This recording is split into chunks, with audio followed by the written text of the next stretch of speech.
essa é a interface que vocês vão encontrar do SSAM, assim que vocês fizerem o download do aplicativo, com todas essas abas de configuração, sumário, filtro, mapa, enfim.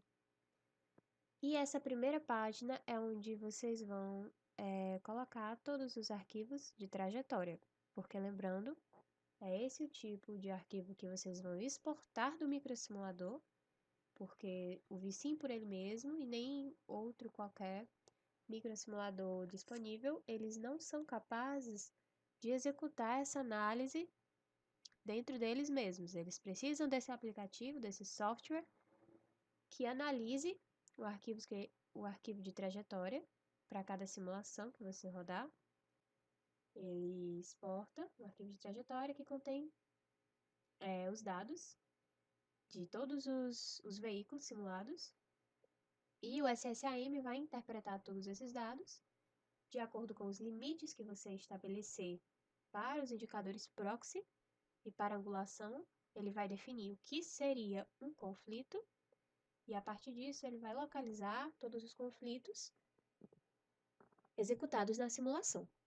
Como exemplo, eu vou utilizar dados de trajetória que eu simulei para o meu PG no vSim e obtive, para cada cenário simulado, 30 simulações diferentes para o mesmo cenário. E aí, se a gente quiser, a gente pode adicionar quantos arquivos de trajetória a gente quiser para analisar em conjunto, né? Não precisa ser de arquivo em arquivo, a gente pode analisá-los todos juntos, se fizerem parte de um mesmo cenário. Como é o caso que eu fiz em todas as minhas análises, certo? Porque o próprio SSAM já vai nos retornar análises e estatísticas que ele mesmo é capaz de produzir, como média, desvio padrão, valor mínimo, valor máximo. Então, se a gente selecionar os 30 arquivos de trajetória e tentar abrir, ele nunca é capaz de abrir todos esses arquivos de uma só vez. No meu computador, por exemplo, ele só consegue abrir de 7 em 7. No computador do GTEMA, eu consigo abrir de 11 em 11. Eu não sei qual é o motivo disso, mas aí a gente vai selecionando todos os arquivos e pode adicionar quantos quiserem para fazer uma mesma análise. Lembrando que são todos arquivos de trajetória de um mesmo cenário. Não são de cenários distintos. Para a gente fazer essa análise em conjunto aqui. Adicionei, tá aqui, temos o arquivo de trajetória, que é o ponto .trj, do 1 até o 30. Ok. Para definir os limites do que a gente vai considerar o conflito, a gente tem dois indicadores proxies principais aqui, que vai ser o TTC e o PET. Esses são os limites default do software, que vocês podem adotá-los ou podem mudar de acordo com alguma literatura que vocês encontrem como referência. Eu já encontrei uma aqui no Brasil, lá no Rio Grande do Sul, que definia esse máximo TTC como 3.6, com base em uma calibração que eles fizeram para uma rodovia de lá. E foi inclusive o limite que eu usei no meu TCC. Mas vou deixar aqui com o valor default, certo? Do aplicativo, tanto para o TTC quanto para o PET. Além dos limites para conflitos, a gente também tem os limites para os ângulos de conflito. Então, aqui a gente tem esses limites de angulação que vão diferenciar os três tipos de conflitos existentes, que é o conflito traseiro, de mudança de faixa e o de cruzamento. A gente vai ter que definir dois ângulos, que são o θ1 e o θ2. O θ1 ele vai diferenciar conflitos traseiros, dos de mudança de faixa, e o θ2, mudança de faixa e cruzamento. E esses dois valores são os default do SSAM, de 30 e de 80. Após definidos todos esses limites, a gente pode executar a análise desses arquivos para verificar os conflitos. Após o tempo que a gente vai esperar, dependendo do tipo de arquivo que a gente exportou, de como é o nosso cenário, se ele é muito carregado, se ele não é tão carregado assim, vai demorar entre uns 1 minuto até 10, certo? Esse daqui é um cenário que não é tão carregado, certo? Ele só levou, tipo, 25% do fluxo de hora pico lá na Santos Dumont. Então, em 1 minutinho ele já terminou essa análise, mesmo com 30 arquivos de trajetória, certo? Para os limites de conflito, na verdade eu não utilizei o valor default do SSAM, eu disse que eu ia usar, mas eu acabei não usando, porque eu já vou aproveitar esses dados para análise do TCC, certo? Então, o que eu estou usando é esse limite máximo de TTC de 3.6. Daqui ele informa quando acaba a análise. E nós temos esses seguintes menus que a gente pode acessar. O mais interativo que a gente tem é o de mapa, certo? Que ele vai mostrar para a gente, de diferentes formas, como estão acontecendo esses conflitos, certo? A principal forma da gente analisar e visualizar esses conflitos é a partir desses pontos, que ele vai de um em um, mostrando para a gente onde eles estão se localizando, certo? Pronto, então aqui a gente adaptou essa escala dos ícones para uma que fique melhor para a gente visualizar, não tão grande, não tão pequena, ficou o mais ajustado possível. E então a gente pode mudar essa visualização dos diferentes tipos de conflitos. E aí vai da sua preferência, né? Tem o formato cônico, de caixinha e de esfera. Isso não vai mudar muito, eu acho que o que impacta mais é a cor, né? Aqui a gente pode perceber que a maioria dos conflitos não temos tantos assim de cruzamento, a maioria é a maioria são conflitos traseiros, certo? Que é o amarelinho. E o de mudança de faixa, que é o azulzinho, a gente tem alguns, como a gente pode perceber. Não na Santos Dumont, mas nas vias que a cruzam, né? E próximo às paradas de ônibus também a gente é capaz de observar a presença de alguns desses pontinhos azuis. A gente pode analisar esse mapa tanto pelo tipo de conflito quanto pela severidade do conflito, certo?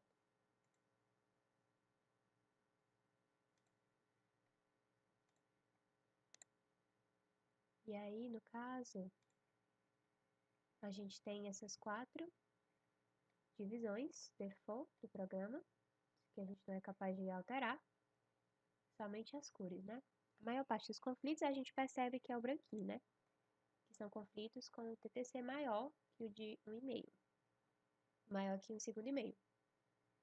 Os TTCs iguais a zero, a gente percebe que existem em uma quantidade significativa, que são os vermelhinhos. Eles estão aqui próximos aos cruzamentos e nas paradas de ônibus a gente também percebe a presença deles. Esse TTC igual a zero significa que os conflitos não são apenas conflitos, é como se tivesse ocorrido, entre aspas, uma colisão. E a gente sabe que o microsimulador ele não é capaz de simular uma colisão de fato, apenas os conflitos. Caso essa colisão esteja acontecendo, ou seja, tenha um TTC igual a zero, é porque houve um erro na simulação e um carro, por exemplo, entrou dentro do outro. Ele não reconheceu a presença do veículo à frente ou atrás e ele acabou simplesmente ignorando a existência dele e passando por dentro. Depois eu vou mostrar algumas imagens que podem comprovar isso. Vai aparecer aqui, aqui, aqui e aqui. Ok. Então, o que é que eu indico para essa análise é que se excluam esses TTCs iguais a zero, porque eles não são capazes de representar um acontecimento real. Então, a gente vai aqui em filtro, certo? Uma nova aba. E a gente vai filtrar o TTC igual a zero. A gente pode começar desde o 0.1 até o limite que a gente já tinha estabelecido lá antes de simular. Aí vai da sua preferência bibliográfica, né? Do que você prefere adotar. O que eu estou adotando é aquele mesmo trabalho que eu já havia citado, né? Que calibrou uma rodovia no Rio Grande do Sul. E ele vai de 0.5 até 3.6. E esses outros valores dos indicadores proxy, todos são default do próprio SSAM. Quando a gente faz algum tipo de mudança aqui do filtro, a gente precisa aplicar. E aqui ele informa que já foi aplicado o filtro que a gente escolheu.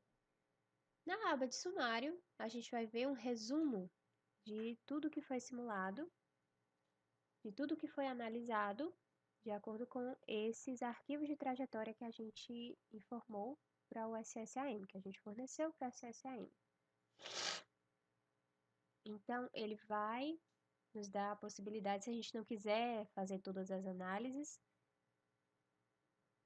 se a gente não quiser fazer todas as análises apenas visualmente aqui pelo painel do controle, a gente exporta para um arquivo CSV e depois a gente é capaz de analisá-lo pelo Excel, certo?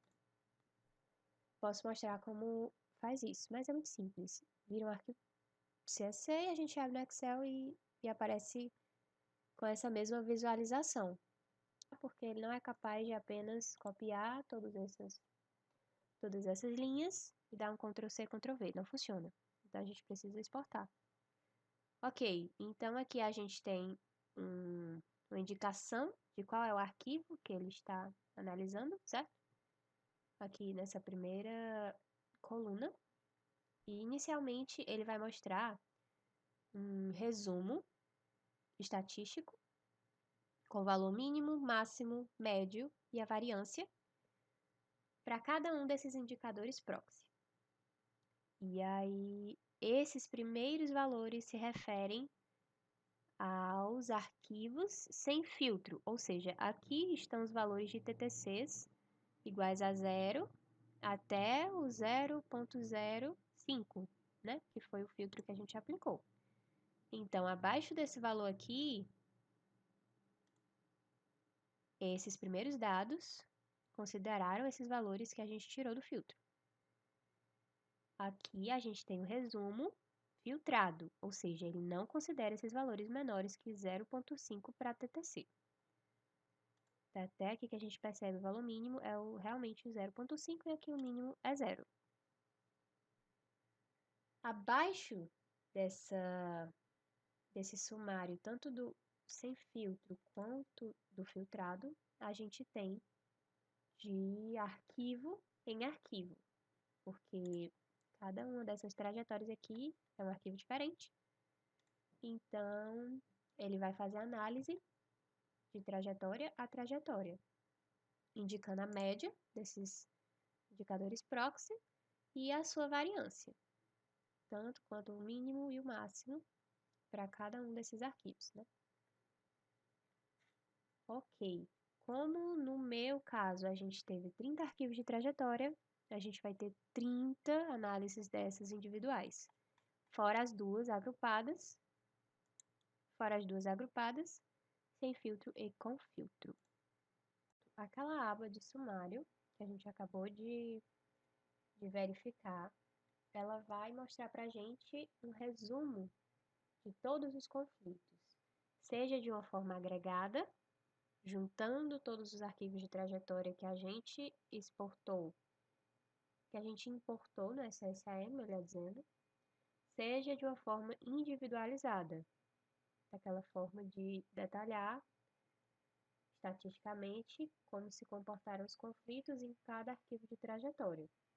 Na aba de conflitos, a gente vai ter esses dados de forma detalhada, de conflito a conflito, em cada arquivo de trajetória, certo?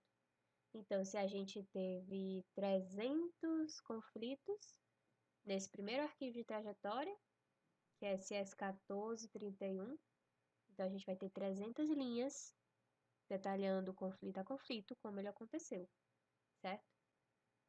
E ele vai dar o tempo em que ocorreu aquele conflito, as coordenadas, todos os indicadores proxy exatos daquele conflito particular, a sua angulação, o tipo de conflito, qual foi, e enfim. Aqui a gente também é capaz de perceber qual foi o veículo que a gente chama de estímulo, ou seja, é aquele primeiro veículo que chega ao conflito, ao local do conflito, e o veículo resposta, aquele que se não fizer nada pode ocorrer uma colisão, né? Vai ocorrer o conflito, que é o veículo resposta. Então, o primeiro, o estímulo, e o segundo, resposta. A gente pode identificá-los de acordo com algum parâmetro que a gente modifique no próprio microsimulador. No meu caso, por exemplo, eu estou fazendo um estudo com veículos autônomos. Então, era muito importante para mim distinguir como estavam divididos esses conflitos. Com quem estavam acontecendo esses conflitos? Se era com veículo autônomo e veículo autônomo, ou um veículo convencional e um veículo autônomo, ou um ônibus e um veículo convencional. Dessa forma, eu setei um comprimento de 4 metros, exatamente 4 metros, para o meu veículo autônomo. Então, quando eu exportar esses dados para o Excel, eu vou ser capaz de dizer qual foi a porcentagem desses conflitos que envolveram o veículo autônomo ou não, certo? Enfim, todo o detalhamento dessas colunas a gente encontra no manual do SSAM. E muito cuidado com essa aba de conflitos, porque como ela é mais carregada de todas essas outras abas, ela demora muito para abrir. Então, não fiquem mudando entre essas abas, porque dá uma travada no programa.